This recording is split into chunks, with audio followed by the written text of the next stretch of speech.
Hello students, आज का हमारा लेक्चर है इलेक्ट्रोकेमिस्ट्री। इलेक्ट्रोकेमिस्ट्री समझने से पहले आपको एक बात माइंड में सेटअप करनी है, वो ये कि दो तरह की सेल आपके पास अवेलेबल होती है।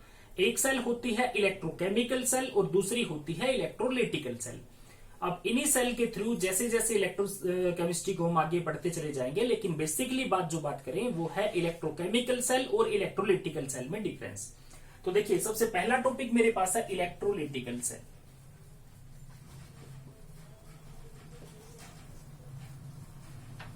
इलेक्ट्रोलिटिकल सेल नाम से ही क्लियर है कि इलेक्ट्रो मीन्स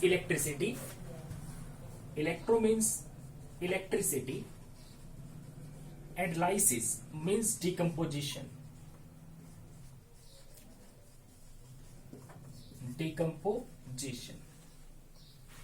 मतलब एक ऐसी सेल जिसके अंदर एक ऐसी केमिकल रिएक्शन हो रही है जिसमें कोई साल्ट या कोई केमिकल ऐसा है जो डिकम्पोज हो रहा है और उसके डिकम्पोजिशन की वजह से इलेक्ट्रॉन ट्रांसफर हो रहे हैं और उन इलेक्ट्रॉन ट्रांसफर की वजह से वहां कोई रिएक्शंस भी हो रही है। ऐसे केस में आप बाहर से इलेक्ट्रिसिटी प्रोवाइड कर रहे हैं, बात याद रखिएगा। इट मीन्स आपको एक रिएक्शन करवानी है और उस रिएक्शन के लिए बाहर से आपने इलेक्ट्रिसिटी दी है, तो आपने इलेक्ट्रिकल एनर्जी खुद प्रोवाइड की है और एक केमिकल रिएक्शन हो रही है। यहां सबसे पहली बात यह होगी कि इलेक्ट्रोलिटिकल सेल क्या होगी, एक ऐसी सेल होगी जो क्या कर देगी, जिसमें कन्वर्जन होगा किसका, जिसमें इलेक्ट्रिकल एनर्जी कन्वर्ट हो रही होगी, इलेक्ट्रिकल एनर्जी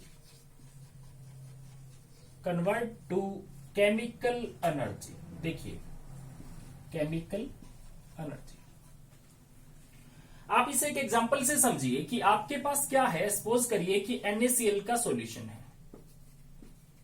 ये क्या चीज है मेरे पास, that is the molten NaCl,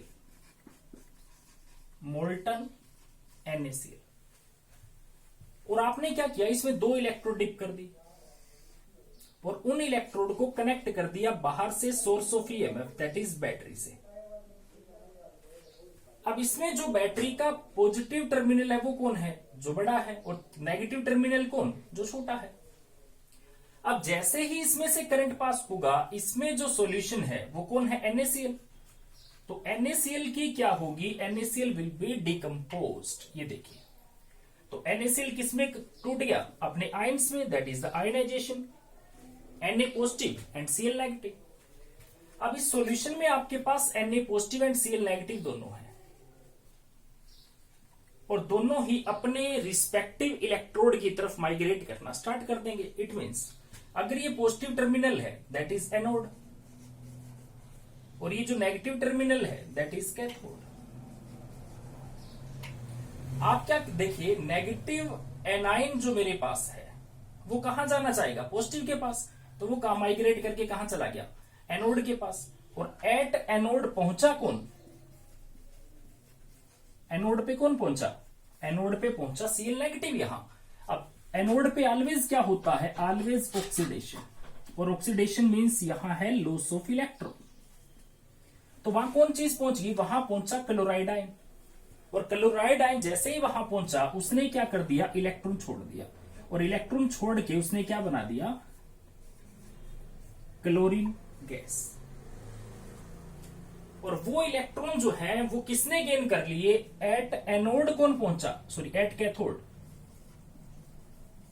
cathode पे कौन पहुंचा, कैथोड पे ऑलवेज होती है reduction, reduction means gain of electron. और कैथोड पे अब कौन पहुंचा है, कैथोड पे पहुंचा है Na पॉजिटिव। तो ये जो Na पॉजिटिव है ये कहां चला गया, ये चला गया अपने respective electrode that is cathode के पास। अब यहां जाके इसने क्या कर लिया, इलेक्ट्रॉन गेन कर लिया, और इलेक्ट्रॉन गेन करने के बाद ये रिड्यूस हुआ और ये कन्वर्ट हुआ सोडियम मेटल में। इट मींस क्या होगा, जैसे जैसे रिएक्शन होगी इस इलेक्ट्रोड के ऊपर सोडियम मेटल जो होगा वो डिपॉजिट होना स्टार्ट हो जाएगा, दैट इज सोडियम मेटल। और इस इलेक्ट्रोड पे गैस लिबरेट होना स्टार्ट हो जाएगी, वो कौन सी हुई, क्लोरीन गैस। तो जैसे जैसे रिएक्शन प्रोसीड करेगी वैसे वैसे ये सोडियम आयन जो है वो तो सोडियम मेटल में बदल जाएगा और जो क्लोराइड आयन है वो क्लोरीन गैस में कन्वर्ट हो जाएगा। तो आपको NaCl के हाइड्रोलिसिस प्रोडक्ट की बात करूं तो क्या क्या बनेंगे, एक सोडियम मेटल बनेगा और दूसरा बनेगा क्लोरीन गैस। आप इस पूरी सेल के अंदर एक ध्यान से बात समझिए कि आपने बाहर से इलेक्ट्रिकल एनर्जी दी है, ये देख सकते हैं, और वो इलेक्ट्रिकल एनर्जी कन्वर्ट किस में हुई, नए केमिकल बनाने में यूज हुई ना। इसका मतलब आपने सोर्स के तौर पे इलेक्ट्रिकल एनर्जी प्रोवाइड की और वही इलेक्ट्रिकल एनर्जी केमिकल एनर्जी में कन्वर्ट हुई। तो एक ऐसी सेल, जिस सेल में क्या होता है, आप इलेक्ट्रिकल एनर्जी प्रोवाइड करते हैं और केमिकल एनर्जी बनती है, that cell is called as electrolytical cell. आप खास बात देखिए, इस इलेक्ट्रोलिटिकल सेल में जो रिएक्शन हो रही है, मतलब जो रिएक्शन का मतलब ऑक्सीडेशन भी और रिडक्शन भी, वो किसमें हो रही है, इन द सेम कंटेनर। इसका मतलब बोथ रिएक्शंस जो है, दोनों की दोनों रिएक्शंस कहां हो रही है, are occurred in same vessel.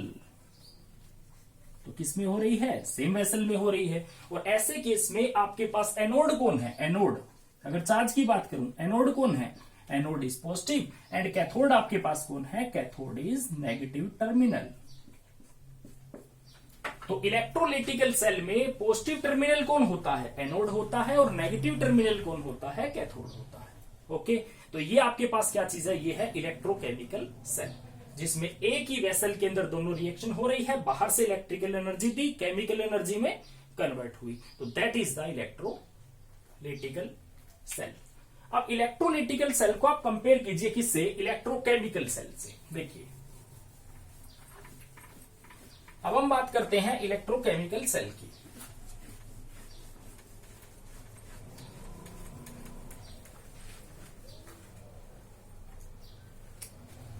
Now electrochemical cell,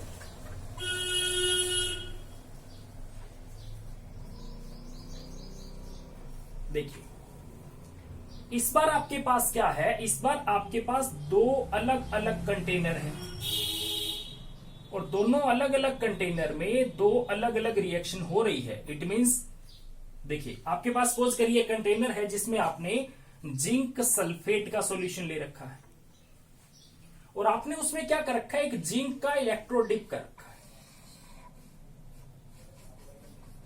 that is zinc road.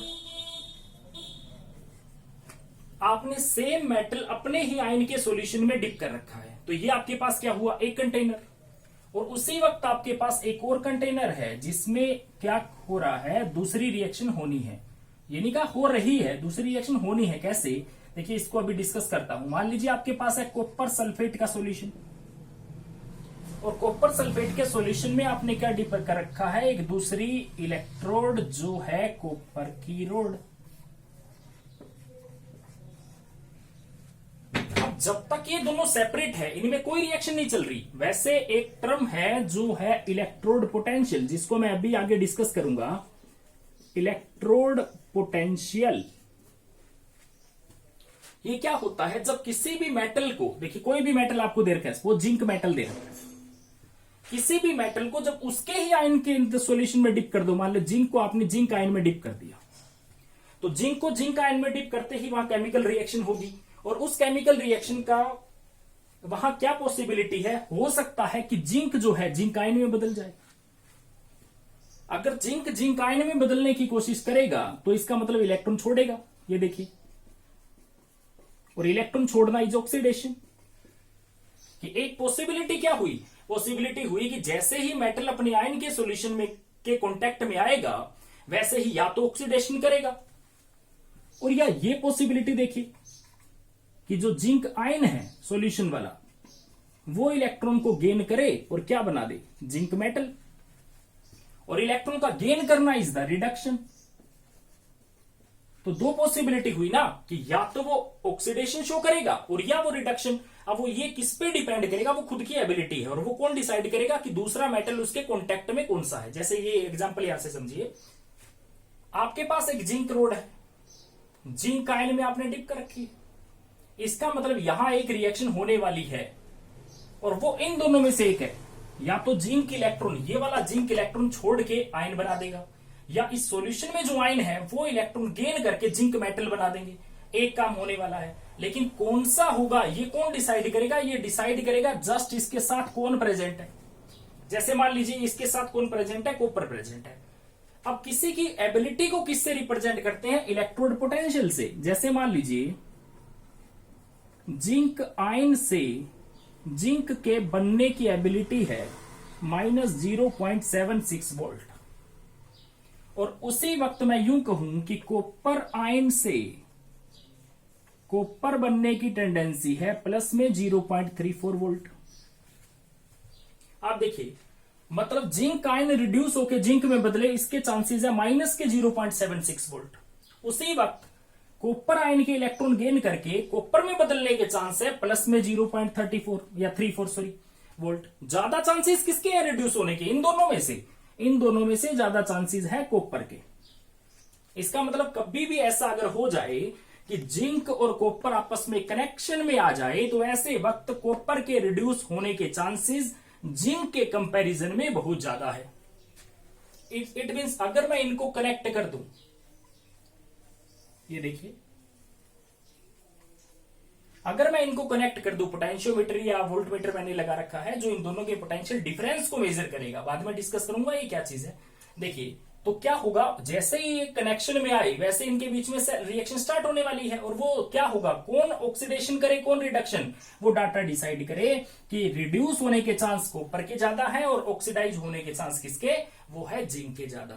लेकिन याद ये रखना है, ऐसी रिएक्शन तब तक नहीं होती जब तक इसका सर्किट कंप्लीट ना हो जाए। अब सर्किट कंप्लीट का मतलब देखिए, ये एक्सटर्नल तो आपने कनेक्ट कर दिया, इंटरनली सर्किट को कनेक्ट करने के लिए हमने क्या लगा रखा है, हमारे पास है एक साल्ट ब्रिज। अभी उसको डिस्कस करता हूं, ये क्या चीज है। साल्ट ब्रिज जो होता है वो एक ग्लास की यू शेप्ड ट्यूब है। ओके, इसमें आपने क्या कर रखा है, इलेक्ट्रोलाइट फिलअप कर रखा है। और उस इलेक्ट्रोलाइट में क्या है, हमने ले लिया या KCl या KNO3। अब बहुत इंपॉर्टेंट बात यह है, यही क्यों आपको ऐसा इलेक्ट्रोलाइट लेना है जिसमें कैटाइन की और एनाइन की दोनों की मूव करने की एबिलिटी क्या हो, सेम। जैसे हमने यहां KCl क्यों लिया, क्योंकि K पॉजिटिव और Cl नेगेटिव दोनों की मोबिलिटी जो है, मूव करने की एबिलिटी क्या है, सेम है। आपको ऐसा ही इलेक्ट्रोलाइट लेना है जिसमें कैटाइन और एनाइन की मूव करने की एबिलिटी क्या हो, एक जैसी हो। अब ये तो क्या हुआ, सॉल्यूशन अगर आपने बना दिया तो ये तो इनमें से निकल जाएगा ना। तो मैंने क्या किया, इसको कन्वर्ट कर दिया किसमें, पेस्ट में। और पेस्ट में कन्वर्ट करने के लिए मैंने इसमें पाउडर डाल दिया, कौन सा, अगार। अगार सॉल्यूशन में जैसे ही सॉलिड डालूंगा पेस्ट की फॉर्म में कन्वर्ट हो जाएगा। और मैंने इसके बोथ एंड को कवर कर दिया किससे, पोरस प्लग से। अपने आप तो मूव कर नहीं सकता अब इन पोर के थ्रू, अगर कोई डिफरेंस है, पोटेंशियल डिफरेंस है, वही खींचेगा बिना इनको। देखिए तो रिएक्शन के दौरान अब सेल सेटअप हुई। देखो अगर आपसे कोई कहे कि अगर ये साल्ट ब्रिज ना होता तो क्या आप सेल बना सकते थे, बिल्कुल नहीं बना सकता था, याद रखिएगा, क्योंकि इंटरनल सर्किट कंप्लीट नहीं हुआ।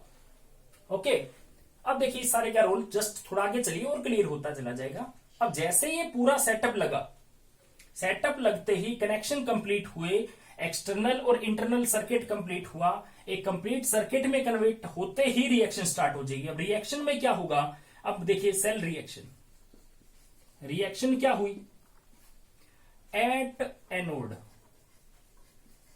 अब क्वेश्चन है, वहां तो जो इलेक्ट्रोलिटिकल सेल पड़ा था वहां तो मेरे पास क्या था, वहां तो मेरे पास था बैटरी, और बैटरी का पॉजिटिव टर्मिनल जिससे जुड़ गया था मैंने उसको एनोड कह दिया था। लेकिन यहां तो कुछ नहीं ऐसा, प्लस माइनस कहूं क्या, किसको कहूं, तो इसको याद रखने के लिए क्या करिएगा, एक टर्म याद रखिएगा, दैट इज लोन। अब देखिए हो सकता है आपको दिखाई ना दे, यहां बता देता हूं, एक टर्म याद रखिएगा, दैट इज लोन, LOAN। जो लेफ्ट में है वो ऑक्सीडेशन करेगा, वो एनोड है और ऑलवेज नेगेटिव ही होगा। तो लोन से आप याद रखिएगा, जो लेफ्ट में है एल मीन्स लेफ्ट, ओ मीन ऑक्सीडेशन करेगा, ए मीन्स एनोड होगा और एन मीन नेगेटिव टर्मिनल होगा। तो यहां जो लेफ्ट में है वो कौन है? ऑक्सीडेशन करने वाला है। और ऑक्सीडेशन जो भी करेगा, ठीक है, उसको आपने लेफ्ट में लिखना है। यूं नहीं आप डायग्राम में तो किसी को इधर लिख सकते हैं, लेकिन याद ये रखना ऑक्सीडेशन वाले को लेफ्ट में लिखना है। तो ऑक्सीडेशन करने वाला मेरे पास अब कौन है?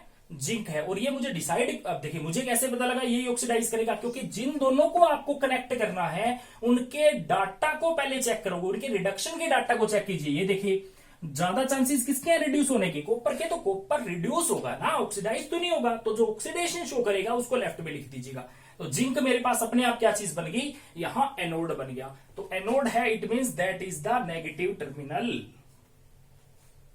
और ये कैथोड है, दैट इज पॉजिटिव टर्मिनल। तो ये क्या हुआ?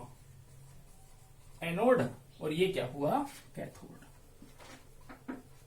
तो कॉपर क्या है इस बार? Copper is cathode. और जिंक क्या चीज है? Zinc is the anode. Okay. अब सेल रिएक्शन क्या हुई देखिए, एट एनोड। एनोड पे मैंने अभी कहा कि ऑलवेज क्या होने वाला है? ऑक्सीडेशन। और ऑक्सीडेशन का मतलब क्या होगा? Loss of electron. किसने करना है? Loss of electron. देखिए अब रिएक्शन क्या करवाऊं, ये भी क्या रिएक्शन होगी वो आप पोटेंशियल वाली वैल्यू जो है उसको देखिए। रिएक्शन इनमें से एक होनी है, या तो जिंक आयन जिंक में बदले या जिंक जिंक आयन में बदले। अब यहां फाइनल क्या हो लिया कि इसने ऑक्सीडेशन करनी है। ऑक्सीडेशन वाला काम क्या है? Loss of electron. तो ये इलेक्ट्रॉन छोड़ के इसमें बदल सकता है तो ऑक्सीडेशन होगी। इसका मतलब रिएक्शन क्या हुई कि जिंक जो मेटल है, अगर वो जिंक आयन में बदलना चाहे जो कि एक सॉल्यूशन के अंदर है, तो इट मींस वो 2 इलेक्ट्रॉन छोड़े। तो वहां रिएक्शन क्या हुई कि जिंक मेटल इलेक्ट्रॉन छोड़ के जिंक आयन में कन्वर्ट हो जाए। उसी वक्त कैथोड पे क्या होगा? At cathode. उसी वक्त कैथोड पे क्या हो रहा है? कैथोड में जो, इसका मतलब क्या हुआ? पहले आप एनोड वाला क्लियर करता हूं। इसका मतलब जैसे जैसे टाइम बीतेगा वैसे वैसे जिंक रोड जो है वो जिंक आयन बनाती चली जाएगी। ये तो इससे बना है। पहले भी तो सॉल्यूशन में जिंक आयन था ना, और सल्फेट भी था। टाइम बीतने के साथ साथ क्या हुआ? पॉजिटिव आयन बढ़ते चले गए, नेगेटिव तो उतने ही थे ना, वो तो चेंज ही नहीं होने जो जिंक सल्फेट में पहले थे। तो पॉजिटिव आयन क्या होते चले जाएंगे? बढ़ते चले जाएंगे। ठीक है। तो उसी वक्त इधर प्लस बढ़ता जा रहा है, मतलब इस सॉल्यूशन के अंदर पॉजिटिव चार्ज बढ़ता जा रहा है टाइम के साथ साथ। तब आपको इस साल्ट ब्रिज का रोल समझ आएगा, देखिएगा। उसी वक्त कैथोड पे क्या हो रहा है? कैथोड पे ऑलवेज क्या होता है? कैथोड पे रिडक्शन होता है। रिडक्शन का मतलब यहां क्या है? Gain of electron. अब गेन करना किसने है? जो सॉल्यूशन में है। सॉल्यूशन में कौन था? कॉपर आयन भी थे और सल्फेट आयन भी थे। देखिए तो जो कॉपर आयन थे वो कहां चले गए? कैथोड के पास। और उन्होंने क्या ले लिए वहां? इलेक्ट्रॉन। तो कॉपर आयन जो कौन से हैं? सॉल्यूशन वाले हैं। उसने क्या कर लिया? इलेक्ट्रॉन गेन किए और किस में कन्वर्ट हुआ? कॉपर मेटल में कन्वर्ट हो गया। और वो कॉपर मेटल उस कॉपर की रोड के ऊपर डिपॉजिट होना स्टार्ट हुआ। तो धीरे धीरे क्या हुआ? सॉल्यूशन के अंदर से क्या हुआ? कॉपर आयन कम होते चले गए। तो सल्फेट तो उतने ही है ना, देखो, और कॉपर घट गई, तो ओवरऑल क्या हुआ? नेगेटिव बढ़ रहा है। तो आप ध्यान से देखिए, जैसे जैसे रिएक्शन प्रोसीड होगी, तो अगर ये ना होता तो क्या होता? और रिएक्शन हो रही होती तो इधर देखिए क्या हुआ? पॉजिटिव जनरेट हुआ, इधर क्या हुआ? नेगेटिव जनरेट हुआ। सॉल्यूशन पे तो चार्ज नहीं आ सकता ना नेट। इसको बैलेंस करने के लिए साल्ट ब्रिज का रोल है। कैसे? इधर प्लस बढ़ गया तो जो इसका माइनस है, केसीएल था, तो केसीएल का माइनस कौन है? सीएल। तो सीएल बाहर निकल जाएगा और इसको न्यूट्रल कर देगा। उसी वक्त अगर इधर की बात करूं, कॉपर कम हो गया, सल्फेट ज्यादा है, अब इस सल्फेट पे नेगेटिव है, इसको बैलेंस करने के लिए इसका के जो है इससे बाहर निकल जाएगा और सॉल्यूशन ओवरऑल बिकम न्यूट्रल। ठीक है। अब नेट रिएक्शन की बात करूं तो नेट रिएक्शन क्या हुई? देखिए नेट रिएक्शन ये हुई कि इस साइड जिंक जो है वो और कॉपर आयन आपस में रिएक्ट कर रहे हैं, जिंक आयन बनते जा रहे हैं और कॉपर मेटल बनता जा रहा है। ये नेट रिएक्शन होने वाली है, ये बात ध्यान से देखिए। तो नेट अगर ये रिएक्शन है, सेल को रिप्रेजेंटेशन, अभी मैं डिस्कस करूंगा सेल रिप्रेजेंटेशन क्या है। इससे पहले मैं साल्ट ब्रिज के रोल की बात कर रहा था, मैं पहले साल्ट ब्रिज के रोल को समझा दूं। देखिए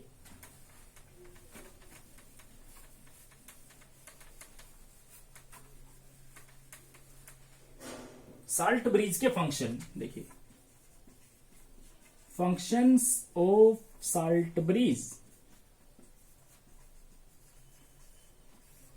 देखिए ओवरऑल एक काम इसने क्या किया, एक काम तो इसने क्या कर दिया कि इंटरनल सर्किट को कंप्लीट कर दिया। एक तो इसने क्या किया, इंटरनल सर्किट को कंप्लीट कर दिया, ओके। और सेकंड काम इसने क्या किया, ओवरऑल जो सॉल्यूशन है उनको क्या रखा, न्यूट्रल। सॉल्यूशन को क्या रखा, न्यूट्रल। और इसकी वजह से रिएक्शन हुई थी। बात देखिए, साल्ट ब्रिज क्या होता है, उसके फंक्शन बताइए, ये अपने आप के अंदर एक क्वेश्चन है। अच्छा, इसकी बात करूं तो देखिए, अगर ये सेल है तो सेल का इलेक्ट्रोड पोटेंशियल क्या होगा, सेल का ई नोट सेल क्या होगा। इसका फॉर्मूला है कैथोड के इलेक्ट्रोड पोटेंशियल में से आप एनोड का इलेक्ट्रोड पोटेंशियल सब्सट्रैक्ट कर दीजिए। अब कैथोड आपके पास कौन है, कैथोड आपके पास है कॉपर, मतलब कॉपर के इलेक्ट्रोड पोटेंशियल में से माइनस कर दीजिएगा जिंक का इलेक्ट्रोड पोटेंशियल। और कॉपर वाले की वैल्यू मैंने कितनी बताई, कॉपर वाले की वैल्यू प्लस में 0.34 और जिंक की कितनी बताई, माइनस की 0.76। ओवरऑल ये क्या हुआ, plus 0.34 plus 0.76, it means plus में 1.1 वोल्ट। तो ये जो पोटेंशियल डिफरेंस है दोनों का वो यहां आ जाएगा, ओके। अब ध्यान से देखिए कि जो ये सेल आप जिसके ईएमएफ की आप बात कर रहे हैं, आपने इसमें नोट वर्ड है दैट इज ई नोट, ये क्या रिप्रेजेंट कर, that is the standard condition, that is standard condition पर आप ये सारा काम कर रहे हैं। अब स्टैंडर्ड कंडीशन का मतलब टेम्परेचर आपके पास 298 केल्विन है। अगर आपने उस वक्त कोई गैस ली होती तो उसका प्रेशर 1 एटमोस्फियर होता, ठीक है। और जो भी सॉल्यूशन लिया, जैसे जिंक सल्फेट लिया इट मीन्स वो 1 मोलर है, कॉपर सल्फेट लिया वो भी 1 मोलर है, इसके जो भी कंसंट्रेशन आपने यूज की है वो क्या है, 1 मोलर यूज की है। तो ऐसे केस में जो आप ये वैल्यू लेते हैं ये स्टैंडर्ड मानी जाती है। तो स्टैंडर्ड इलेक्ट्रोड पोटेंशियल का मतलब यहां है, और स्टैंडर्ड वाली अगर वैल्यू है तो स्टैंडर्ड, ये सारा सेटअप इन कंडीशन पर है, इसलिए सेल का ईएमएफ क्या है, स्टैंडर्ड जो सेल है, जो स्टैंडर्ड ईएमएफ है ये वैल्यू, ओके। एक टर्म हमें दी कि सेल का रिप्रेजेंटेशन आप कैसे करेंगे, सेल रिप्रेजेंटेशन। देखिए मैं सेल रिप्रेजेंटेशन का तरीका बताता हूं यहां पे, 1 मिनट, ये देखिए, ये देखिए, आपको कहे सेल रिप्रेजेंटेशन। सेल रिप्रेजेंटेशन में आपने सेल का डायग्राम नहीं बनाना होता। सेल रिप्रेजेंटेशन का मतलब क्या है, देखिए आपको सबसे पहले लिखना है एनोड को, फिर आपने लिखना है साल्ट ब्रिज को, फिर आपने लिखना है कैथोड को। अब एनोड कौन है, एनोड वो है ना जो ऑक्सीडेशन कर रहा था, वो कौन है, यहां जिंक। देखो जिंक इलेक्ट्रॉन छोड़ के जिंक आयन में बदलता जा रहा है, तो एनोड कौन हुआ, जिंक।